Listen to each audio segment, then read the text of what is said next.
You know how some people say, I loved school as a kid? Well, that was literally me in kindergarten. Greetings to everyone present here for TEDxPeacePublicSchoolKottakkal 2025. I am Isra Anwer Karim, a grade 10 student and the head girl of Peace Public School Kottakkal. I loved studying, I loved my teachers, and I absolutely adored storytelling. You could give me a paper crown and a broken mic, and I would still perform like it's the world's biggest stage. So I would always get selected at the school level. I'd be fired up with my script memorized, my actions rehearsed, and that one signature dramatic pause that I was so proud of. But as if someone had a personal grudge against me, I would fall sick exactly on the day of the district competition. I'm not even kidding. Every single time. And if by some miracle I didn't fall sick, it would be something else. Like the science fest I prepared for weeks with a cool project that I was so ready to show off. And then, the day before the program, I broke my leg. And you may ask me, how did that happen? I wish I had a cool story to share with you, like I jumped off a wall or I fell down the stairs. But till this day, I do not know what happened to me. And if nothing dramatic happened in life, a random cousin's wedding would pop up. You see, we're Indian. Random weddings are like monsoon rain. They never ask for your schedule and they come out of thin air. And if you dare say, oh, I'm sorry, but I have an exam coming up, they look at you like you insulted the entire family lineage. So ladies and gentlemen, this is how my story began funny. But soon, it stopped being funny. I got angry. Not the kind of anger where you yell or break things or slam the door shut, but the kind that slowly builds up inside your chest, and it sits there like a tight knot, until I started asking myself questions I didn't have answers to. Why me? Why is it me who always falls sick? Why is it me who always misses out? Why is it me who puts in all the effort and yet still ends up on the bench? And soon, that anger turned into something heavier. Sadness. I lost all the spark I had in myself. And when I did lose that spark, people stopped expecting much from me. The teachers that once saw me as the bright kid ended up seeing me as the extra, the oh, she exists student. I became invisible. And by that time, I moved on from storytelling into something quieter. But this time, I didn't make the same mistake again. I didn't write for the world to see, or for the teachers, or for applause, or for attention. But I wrote for myself. In the corner of my textbook, in the margin of my notebook, and especially during those boring classes where even the fan seems more interesting than the lecture. Writing became my way of escape, my way of living when the world felt too heavy and suffocating. But even then, I didn't see it as a talent. Then came COVID. The splendid entry of COVID-19 where everything in my life changed for the good. I started rebuilding myself. The girl who was always sick, always tired, always absent, always missing out, finally got something she never had before. Time.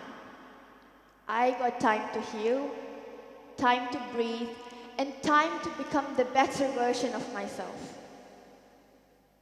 But even then, with all these changes, there was no one to see me, to see the potential in me.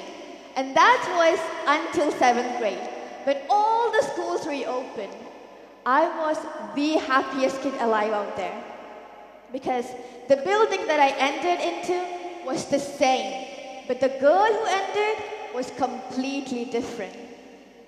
And thank God, the teachers that I met during this time didn't judge me for the girl I used to be, but rather they believed in me.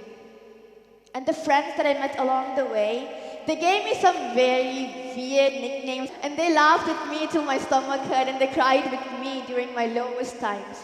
But never once did they leave my side.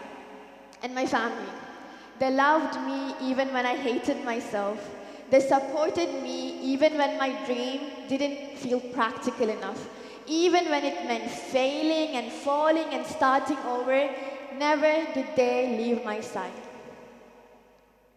And you may ask, what happened to my interest in poetry? It was once just a way of living, but now it's a passion. And one of my amazing teachers saw that passion in my heart, and instead of praising me, she made me enter a poetry competition. I had no idea what I was going to do on that stage, but I won. I won third prize for the first poetry competition in my life. It may be a very tiny win for all of you, but for me, it's the biggest trophy. Because that's the moment I said to myself, maybe I am good at this. But life, being the dramatic film it is, decided to humble me the very next competition. I told you I came third, right? The next one, I came last. From third position to last is a very steep fall that you feel in your bones. And in that moment, I told to myself again, maybe I'm not good at this. Maybe I was not meant for this. Maybe I am very bad and I should stop poetry. But that teacher knew me very well. She didn't let me drown in that sadness. Rather, she made me enter for the magazine by NCRT. I had zero faith in myself, a big zero. But she made me write that poem, and she registered my name. And when I found out that NCRT published my poem in their magazine, I was over the moon. And as time passed, I kept growing. I became the Kala Pratibha of my school. It's someone who expresses talent both in arts and culture. But even then, I kept missing district level events. Sometimes due to classic schedules, and sometimes because life loves irony. And right when I was about to fall into that void again, another teacher of mine came up to me and said, "Do you think you can do it?" I was confused. I asked him, "What do you mean by that?" He told me the student who was initially selected for the CBSE state level PPT presentation competition had backed down last minute due to some reasons. And he wanted me to go instead of her.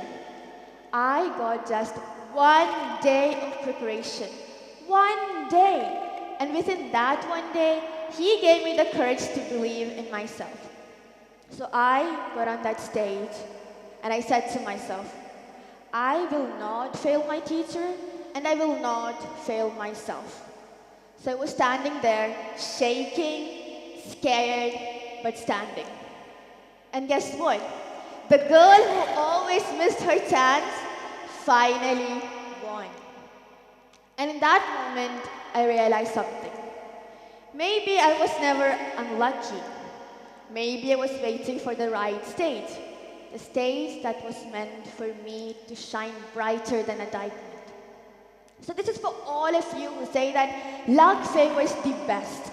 No, luck is just a cliche, and that is exactly why I'm standing here today. Not because I've won everything I've participated in, but because I've lost more times than I can count. But I'm still here, still trying, still learning, and still rising. From kindergarten storytelling to published poetry, from broken legs to winning stages, I am proud of every fall, every failure, and every fever, because that's what built me into the version that's speaking to you today. They are the ones that gave me the story to share with you today. So if you've ever felt like you're being left behind, don't worry. You're just being prepared for something way bigger, way greater in your life. You're just in the middle of the biggest plot twist that will ever happen to you. Before I close, I want to thank some specific people in my life that made me who I am today. To that one teacher who felt like a mom more than a teacher. Thank you for being my mom for 3 whole years, 7th to 9th. I mean, you still are one to me. And to the one who trusted me for the big stage and gave me all his trust and courage. Thank you for seeing something in me that I didn't. And to the one who's shaping this school into a home. Thank you for building something so strong that it can hold dreams like mine. And to the one who's shaping every teacher and every student into something so great, but never once does she ask for recognition. You may scold me sometime for not learning the equation table, but that's for the best. So thank you. The ones who supported me through my lowest and highest times, no matter what it is. Thank you for making my life brighter just by being in it. And my family, who clapped for me so loud that I didn't hear anyone else. Even when I failed, they clapped so loud as if I won the world. So thank you for loving me without condition. I didn't say any single name, but I hope you know who I'm talking about. And before I close again, I want to remind you that sometimes missing the wrong train is how you end up on the right journey. And maybe we were never meant to be anyone's first choice, but rather our own. We are supposed to be our first choice. We are supposed to take care of ourselves, love ourselves, and see the potential in ourselves before anyone else. So thank you for believing in me before I learned to believe in myself. Thank you.